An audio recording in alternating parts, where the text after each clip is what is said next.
我现在已经是术后很多天了。你如果要问我说丽珠兰、音波啊，或者是嘴唇值不值得，我只能说一句话，就是我觉得值得。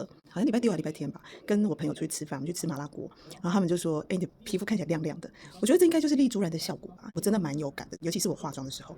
那再加上我觉得还有很值得的就是色彩鉴定。我去釜山安排是第一天就是安排色彩鉴定，鉴定完之后他就会建议你要买化妆品。那我觉得很棒的是，他建议我的粉底啊，比如说那时候他看了我的化妆品，那我这个粉底的色本来是挑这个牌子是自然色，我一直以来都用这个，因为我觉得我皮肤是偏黄，所以我就会挑自然色。色彩鉴定师就说：“哎，我其实适合的色号是这个颜色，这个牌子跟这个颜色。”所以色彩鉴定的当天，我们就逛到 Olivine Young，我就立刻去买了这个。我这几天在出门化妆的时候都有试。他说我这个色也不是不行，可能当下我画的时候呢是 OK 的，可是随着化妆品在一整天在你脸上会氧化，颜色会越来越让我的脸发黄。到了下午或者晚上的时候，就看起来很暗沉，就会发黄。我觉得他讲的是对的。我后来换了这个颜色了之后呢，我发现我有时候白天出去甚至吃饭，到了晚上，我看那个妆底还是 keep 住的感觉。